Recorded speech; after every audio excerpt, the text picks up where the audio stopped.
Hello, welcome to our Focus Forum this week. It's Mr. Mark Lawrenson and Didi Hamann are here, and we're going to talk football Christmas parties. We always talk about it this time of year. In the papers, get very excited. QPR have banned theirs. No Christmas party for QPR players. Andre Villas-Boas says he doesn't care. Spurs can have 2 or 3. I want some great tales of years gone by. So take us back into your dressing rooms and how things maybe got a little bit messy on occasions around the festive time.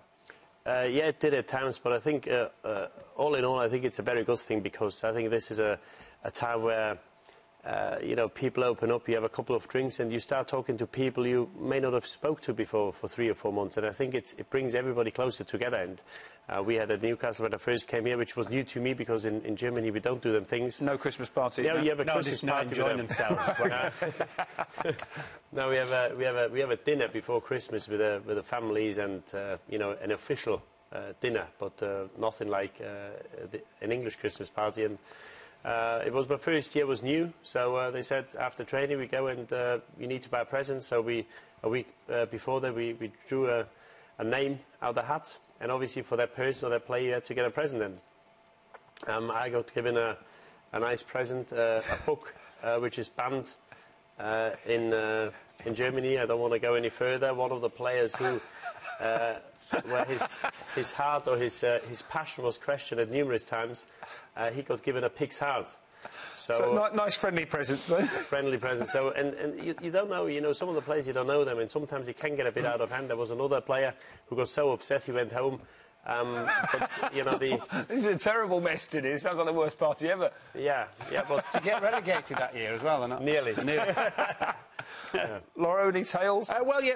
When I signed for Liverpool from Brighton, at Brighton we had the Christmas parties. We made them fancy dress, and we just had a meeting, sort of October, November, in the dressing room at Liverpool. Said, "What should we do this year?" And I said, "Hey, this is what we did," and they went, "All right, we'll do that." And that was fantastic, because straight away it just lowers everyone's expectancy, inhibitions, whatever you want to call it. But the other thing at Liverpool we had was that over the course of the calendar year, the most expensive signing had to sing at the Christmas party, which was horrendous anyway. But the other thing would have been that there was a cold buffet always in the club where we used to go in. So, of course, if you got up last, as soon as you started wailing, pies, cakes, sarnies, sausages, the full hit. What did you dress up as? Fancy dress?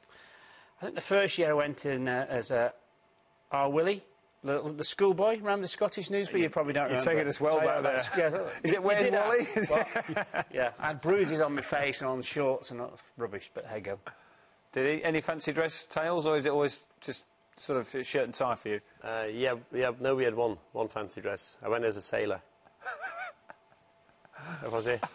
Why do you? Well, that's slightly dull on in terms of fancy dress. Yeah. He wanted to leave. Well, you've got them outfits where you know your head covered and everything. Yeah, it must be pretty hot under there. So. That was the first rule. Don't have anything you put over your head, because you sweat. Sure. Thank you. That's a handy rule for all Christmas Absolutely. parties. Don't put anything on your head. Diddy said that there was sometimes a bit of needle at these sort of occasions, and once you get a little bit, you know, greased. No, does that ever happen in your experience as well? No, never ever. The other thing as well, we used to do, Craig Johnson, who was a keen photographer, used to take the picture of all the boys dressed in fancy dress, and we'd sell it to the newspaper, and we'd give it to charity as well. So, listen, our lot, I mean, they made us train the next day. That's what they did at Liverpool. You had to train the next day. And even if you were dying and you called the doctor, you still had to come and train. You used to go from the ground to Melwood, the training ground. And 1 year, Jim Beglin was sick on the bus, so everybody just started cheering. And we got to Melwood, and they said, "Right, go back. We've seen you all. Go back, get changed," and all went on. They just wanted to see the whites of your eyes. See you, let you off. Yeah. It is different these days, though, isn't it? Because in the age of sort of camera phones and Twitter and Facebook, the players are under so much more scrutiny, and any stepping out of line, anything outside a nightclub or a pub, whatever it might be, and it's front page, back page of the papers the next day. Yeah, it is a different era, different time. You've got to be so careful, and you just have to, you know, hope that the players are responsible enough to do. They can have a good time, but obviously there's a time and a time for everything, and a place for everything, and you know, you've got to be careful. But you know, that doesn't mean they can't enjoy themselves. It was funny to hear that Redknapp doesn't want it, obviously due to the results they had lately. And Villas-Boas, a man where you think, oh, he's very strict, he's very strict disciplinarian, he'll allow it. So, you know, as I said, it's sometimes you find out about a manager, how they treat things, how they do things. in all, I think it's a good thing, but the players got to make sure they do the right things, because you don't want to end up in the paper, which happened time and time again in the past. I think the other thing as well is generally now players live so much better off the pitch than we certainly ever did. So I mean, the alcohol and that, the lack of alcohol now generally, which is a good thing. The diet, the whole kind of thing. But I mean, if you saw the size of Jan Malby, he'd had a few Christmas parties. Jan. We should go back to the German model, I think, all sitting nicely around the table with family and friends. It sounds really good, that. Singing Christmas songs.